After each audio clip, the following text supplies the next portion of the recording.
ప్రపంచ వైద్య చరిత్రలోనే అద్భుతం నియోకేర్ హోమియోపతి ఎలాంటి అనారోగ్య సమస్యలకైనా 100% ట్రీట్మెంట్ గ్యారంటీ. నమస్తే, వెల్కమ్ టు సుమన్ టీవీ. నేను మీ సాయి. ఆంధ్రప్రదేశ్లోని పులివెందుల నియోజకవర్గంలో ప్రస్తుతం ఉప ఎన్నిక జరగబోతుందనేటువంటి చర్చ జోరుగా సాగుతుంది. మాజీ సీఎం జగన్మోహన్ రెడ్డి రాజీనామా చేసి ఎంపీగా బరిలోకి దిగుతారనేటువంటి చర్చ విస్తృతంగా కొనసాగుతుంది. దీనికి సంబంధించి మనం మాట్లాడదాం. నిజంగానే అక్కడ ఉప ఎన్నిక వస్తుందా, ఉప ఎన్నిక వస్తే అక్కడ ఎవరు పోటీ చేస్తారు, ఎలాంటి రాజకీయ పరిణామాలు చోటు చేసుకుంటాయి, దీనికి సంబంధించి మనం మాట్లాడదాం. మనతో పాటు Suman TV news chief editor Keshav గారు ఉన్నారు. సార్ నమస్తే. నమస్తే. పులివెందులకు నిజంగానే ఉప ఎన్నిక వచ్చేటువంటి అవకాశం ఉందా? అక్కడ ఇప్పుడు జరుగుతున్నటువంటి చర్చను చూస్తే ఎవరు ఖండించట్లేదు కూడా వైసీపీ నుంచి. ఒకవేళ వస్తే ఎవరు నిలబడేటువంటి అవకాశం ఉంది? ఒకటి, వైఎస్ఆర్సీపీ నాయకుడు జగన్మోహన్ రెడ్డి బహుశా అంత అనాలోచితంగా నిర్ణయం తీసుకుంటారని నేను అనుకోవడం లేదు. ఒకవేళ ఎమోషనల్గా అసెంబ్లీని ఫేస్ చేయడం ఇష్టం లేక ఉప ఎన్నిక అనేటువంటి ఆలోచనతో ముందుకు వెళ్తారా, లేదా కేసుల పరంగా, ఎందుకంటే వైఎస్ వివేకా కేసులో వస్తున్నటువంటి డెవలప్మెంట్స్, దీనివలన అవినాష్ రెడ్డి ఎదుర్కోబోయేటువంటి ఇబ్బందులు, పరిణామాలు, వాటిని దృష్టిలో పెట్టుకుని ఒకవేళ రాజీనామా చేయాల్సి వస్తుంది అనేటువంటి ఆలోచనతో ఈ చర్చ మొదలైందా అనేది ఇంటర్నల్గా ఎవరు క్లారిటీ ఇవ్వట్లేదు. కాబట్టి మనం దాన్ని ఎక్కువ డిస్కస్ చేయడానికి కూడా అవకాశం లేదు. అయితే ఒకటేంటంటే, ప్రత్యర్థులు అందరూ కూడా అవినాష్ రెడ్డి రాజీనామా చేయాలి, జగన్మోహన్ రెడ్డి అక్కడి నుంచి బరిలో నిలవాలి, ఆ ఉప ఎన్నికలు రావాలి అనేటువంటి ఆలోచనతో ఉన్నట్టుగా స్పష్టంగా కనిపిస్తుంది.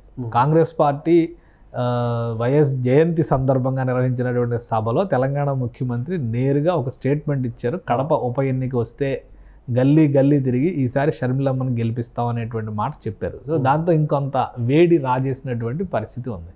ఒకవేళ జగన్మోహన్ రెడ్డి గారు రాజీనామా చేయించి కనుక ఉంటే, అసలు అవినాష్ రెడ్డికి ఇష్టం లేదని ఒక ప్రచారం జరుగుతుంది. ఆయన ఎందుకు రిజైన్ చేస్తారు? ఎందుకంటే ఒక విషయం కూడా మనం ఆలోచించాలి. ఇప్పుడు ఒక సాధారణమైనటువంటి వ్యక్తి ఒక కేసుని ఎదుర్కొనేటువంటి క్రమంలో అతనికి ఉండేటువంటి ప్రొటెక్షన్స్ కంటే కూడా ఒక అధికారి, అంటే అధికారంలో ఉన్నా లేకపోయినా ఒక ఎమ్మెల్యే పదవిలో ఉన్న వ్యక్తి లేదా ఎంపీ పదవిలో ఉన్నటువంటి వ్యక్తి ఒక కేసుని ఎదుర్కొనేటప్పుడు కొన్ని ప్రోటోకాల్స్ పాటించాల్సి వస్తుంది.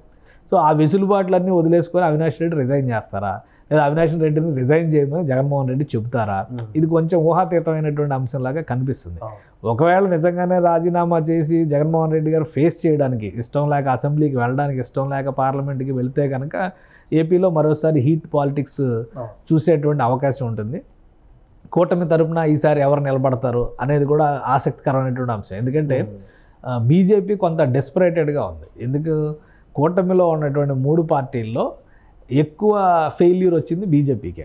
ఎంపీ సీట్లు 6 అనుకున్న చోట్ల 3 గెలిచింది, 3 ఓడిపోయింది. సో అక్కడ 50% రిజల్టే ఉంది. ఎమ్మెల్యే సీట్లో పర్వాలేదు, 10 చోట్ల 8 సీట్లు దక్కించుకున్నారు కాబట్టి పర్వాలేదు. సో ఈసారి అసలు టీడీపీ అభ్యర్థి వద్దు, బీజేపీని అభ్యర్థి నిలబెడతాం అనేటువంటి ఆలోచనతో ముందుకు వచ్చినా ఆశ్చర్యపోవాల్సినటువంటి అవసరం లేదు అక్కడ ఉన్నటువంటి ఈక్వేషన్స్ ప్రకారం. ఎందుకంటే అది ప్రతిష్టాత్మకంగా తీసుకునేటువంటి అంశం. ఇంకోటి, కాంగ్రెస్ పార్టీ బరిలో నిలుస్తుంది కాబట్టి 2 జాతీయ పార్టీలు బరిలో నిలవడం అవసరం అనేటువంటి ప్రతిపాదన కూడా చేసినా ఆశ్చర్యపోవాల్సినటువంటి అవసరం లేదు. సో కాంగ్రెస్ నుంచి షర్మిల ఉంటే కూటమి నుంచి ఎవరు ఉంటారనేది ఒక చర్చ.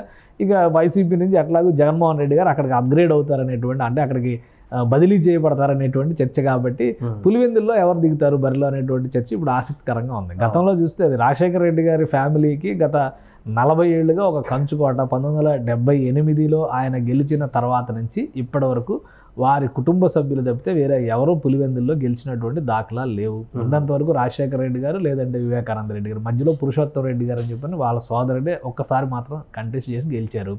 సో తర్వాత విజయమ్మ తర్వాత జగన్మోహన్ రెడ్డి.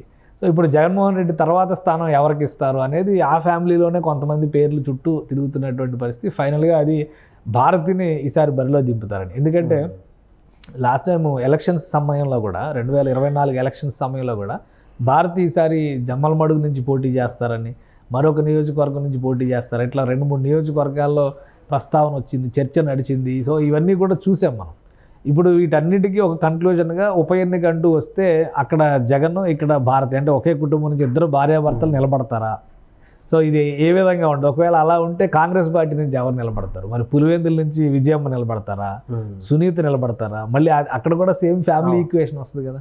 సో ఈ డిస్కషన్ అదేంటంటే ఒక ఇంట్రెస్టింగ్ పొలిటికల్ డిస్కషన్ లా ఉంది తప్పితే ఈ టర్న్ అవుతుంది, ఈ టర్న్ వస్తుంది అనేటువంటి ఆ నమ్మకం మాత్రం నాకైతే అనిపించడం లేదు. అంటే వైసీపీ నుంచి అయితే ఎవరు మనకి దీన్ని అంత తీవ్రంగా ఖండించట్లేదు, అంటే పట్టించుకోవట్లేదా, లేకుంటే నిజంగానే వైసీపీ ఇప్పుడు ఖండించే స్థితిలో లేదు. అంతర్గతంగా ఒక విధమైన సంక్షోభంలో ఉంది. మీరు చూస్తే నిన్ననే ఒక మాజీ ఎమ్మెల్యేని సస్పెండ్ చేశారు. మొన్న చిత్తూరు జిల్లాలో చిత్తూరు మున్సిపాలిటీలో 24 మంది కౌన్సిలర్లని ఒకేసారి సస్పెండ్ చేసింది వైసీపీ. అంతమందిని సస్పెండ్ చేయాల్సినటువంటి పరిస్థితి ఎందుకు వస్తుందో పార్టీకి? అంతర్గతంగా సంక్షోభం లేదని మేకపోతే గాంభీర్యాలు ప్రకటించినంత మాత్రాన అది లేదు అని అనుకోవడానికి అవకాశం లేదు. పదే ఒక వితండవాదం ఏం చేస్తున్నారంటే ఎన్ని జరిగినా కానీ, ఎందుకంటే ఢిల్లీలో కేటీఆర్ గారు కూడా ఒక కామెంట్ చేశారు, జగన్మోహన్ రెడ్డి ఓడిపోవడం మాకు చాలా ఆశ్చర్యంగా అనిపించింది. జగన్మోహన్ రెడ్డి ఓడిపోవడం ఆయనకు ఆశ్చర్యం, ఆయన ఓడిపోవడం చాలా విచిత్రంగా అనిపించింది. ఎందుకంటే దేశం మొత్తం కూడా తెలంగాణ మోడల్ ఆఫ్ డెవలప్మెంట్ అనేటువంటి ఒక ప్రచారాన్ని తీసుకొచ్చి అద్భుతం జరుగుతుంది, అరచేతిలో వైకుంఠం చూపిస్తున్నాం అని చెప్పినటువంటి వాళ్ళు ఓడిపోవడం అనేది. జగన్మోహన్ రెడ్డి ఒకటే ఎజెండాతో వెళ్ళాడు, వెల్ఫేర్ తప్పితే వేరే మాట మాట్లాడాల. నేను మీ ఇంట్లో ఏమి ఇచ్చాను, మీరు నాకు ఏమిస్తారు చెప్పండి అని అడుగుతూ వెళ్ళారు ఆయన. సో ఆయన ఓడిపోవడం సంచలనం కాదు, మీరు అన్ని చేసేవని మీరు ఓడిపోవడం అంతకంటే పెద్ద సంచలనం. సో ఇక్కడ ఆయన మాట్లాడినటువంటి మరొక అంశం ఏంటంటే 40% ఓట్ షేర్ వచ్చింది, ఓడిపోయినా కానీ 40% ఓట్ షేర్ వచ్చింది అని చెప్పారు.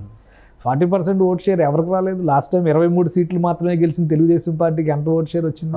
39.03% వచ్చింది. అంటే ఏంటి, దాదాపు 40% వచ్చింది. కానీ ఆ రోజు పోటీ ఏ విధంగా జరిగింది? చతుర్ముఖ పోటీ జరిగింది. టీడీపీ, జనసేన, బీజేపీ, వైసీపీ 4 పార్టీలు విడివిడిగా పోటీ చేసినాయి.